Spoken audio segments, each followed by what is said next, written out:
Hi, hello, and welcome to my blog, Leaning to Six Sigma. This is Nanda Kumar. I'm going to deal with important lean principle or the start point of any lean initiative or lean deployment. So, let me take you through the slides now. And it's about customer value creation. In fact, value creation and articulation of what value you are going to create for the customer is a starting point of any customer acquisition. If you don't articulate very clearly about what value you are going to create, obviously the customer will not prefer you. So let's look at what are the components of value creation and with some examples, and how an organization can create value.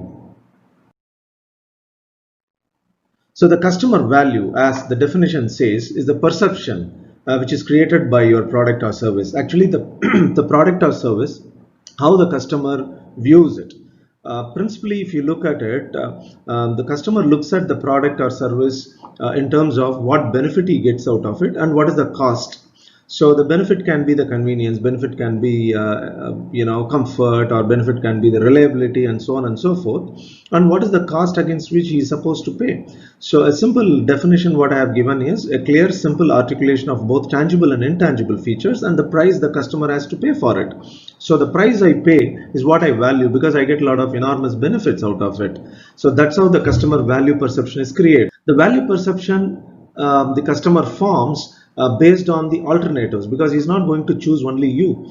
Gone are the days where there was only one option or two options. Now if you take any product for that matter, you have n number of options available. So naturally choosing the best alternative and the uniqueness of your service where the customer is going to perceive and form an opinion that you provide a value. For example, so what you offer as an organization, product or service, and what is the need of a customer, and what are the options available in the market, the intersection of all these three, what you provide is the value proposition to the customer. That's how the customer is going to value your product.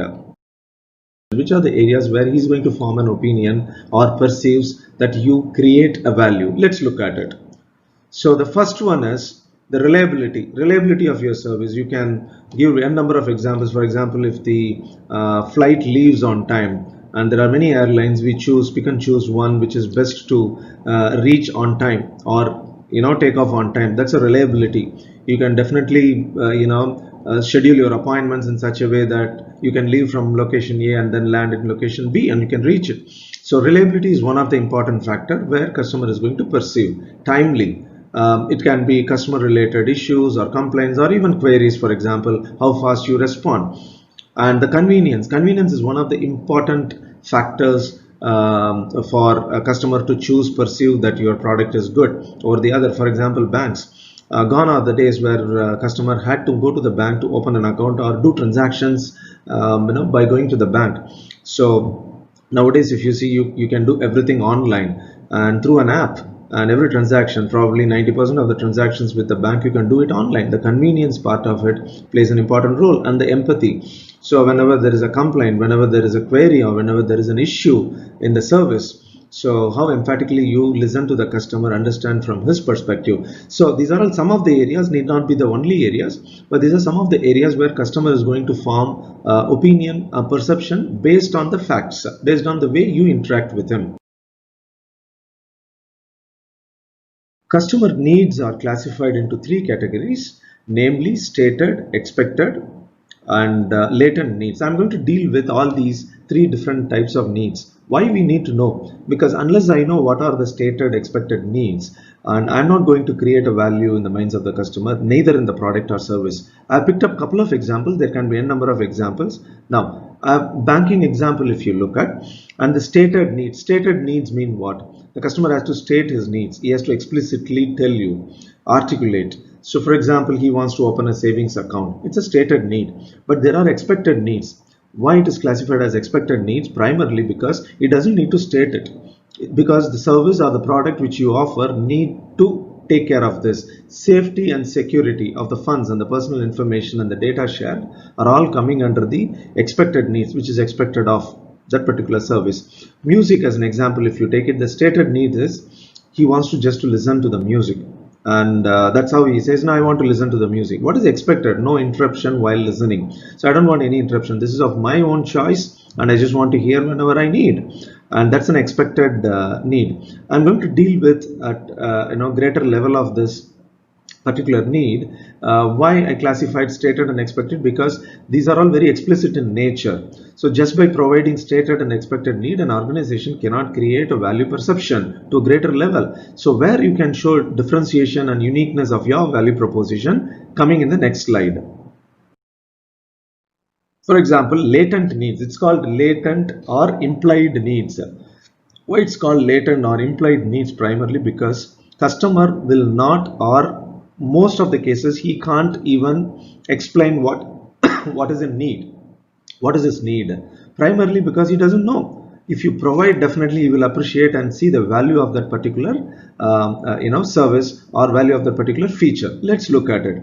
For example, those days, if you remember, primarily we looked at we were using primarily the cassette player. So you don't need to sit at home to listen. A cassette player where you can insert the cassette and listen to the music. But ultimate implied need, where he can listen as much as possible number of hours, choice of his own songs, and he can pick and choose. He doesn't need to change the cassette every now and then. He can't carry, possibly in this case he can't carry 10-20 cassettes to listen to many music. So that's the replacement. This is the latent need, and once that latent need is understood, when you provide, customer will prefer you only. That's what I'm trying to convey the message. Second example, if you look at library, for example, book readers. In fact, I have been reading a lot of books. Those days, 10 years, 15 years back, we had to buy books, go to the library or take it on rent. This is how it used to be, and then you have to return it back, and you wouldn't have completed the book, etc., and so on and so forth. Now can you see that library means I just wanted to read at my own pace, at my own will and my own choice, and I don't need to carry books. At the most you can carry a couple of books with you whenever you travel. But Kindle, for example, I picked up this example. There can be any device which carries a soft copy of the books and of your choice, and online libraries are available. You can log in and then access. So that's the latent need of the customer. When you recognize that, and obviously you are going to provide that, customer will be delighted.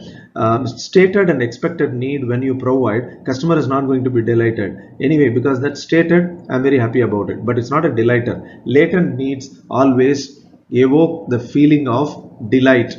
So if you want to bring this particular emotion, naturally you need to tap the latent or implied untapped needs.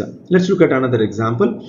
ATM. Banking example is the biggest one. In the last 20 years, 25 years, I've been watching how the banking value chain has improved over a period of time in terms of giving convenience and seamless value chain delivery. You probably would have experienced, bank means you had to go to the bank on those days, 20-25 years back, more than that. And then ATM came, and anytime, anywhere you can withdraw money. And online is something, the next level, where I can do transactions as much as possible by sitting at home, just by clicking an app, and you can do a lot of transactions. So there are n number of examples where if the organization taps the latent, implied, articulated needs of a customer, which he himself cannot articulate, if you provide that in the form of best feature and service, definitely his perception will go up in terms of you providing the service. Let's look at how it is created. Now what we have seen so far is what is a value perception, and what are the different examples over a period different value chain has moved to create that kind of an experience. And we have looked at the needs of a customer, because unless you tap the needs, unless you understand the needs, you cannot create a value. So stated, expected and latent needs, we have looked at the different types and how a customer looks at these needs. Now how is it created? That's an important factor. One is the product and service. You can't just create just an online and that's the end of the story, because it has to involve all other aspects of it. What are those aspects? To start with, product and service, the kind of product, because you can't give one time and then say next 20 years the product will give the same kind of an experience to the customer. No. For example, ATM good, but again and again. Even now, if you say ATM is a delighter, it's not a delighter because it's a very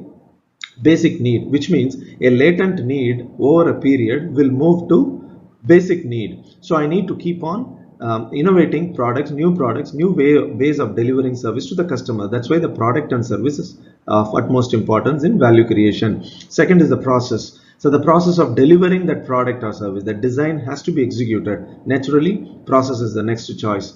Fourth, systems, the IT, the technology. So how the technological support, where customer feels that he can just sit at his own convenience, pace wherever he wants, whenever he wants. How the systems are integrated with the value chain delivery. Fourth, of course, you can't remove this from any organization at any point. People and culture, the culture of the people and how they deal with the customer, whether online system or not an online system, whatever the kind of system you have, culture and people makes a lot of difference in creating the value perception in the minds of the customer. And finally, the next blog, in extension of this, I'm going to deal with customer journey map. So far, I just talked about what is value perception, how customer sees it, different examples. Now, how to create a value perception and how to identify the customer touch points.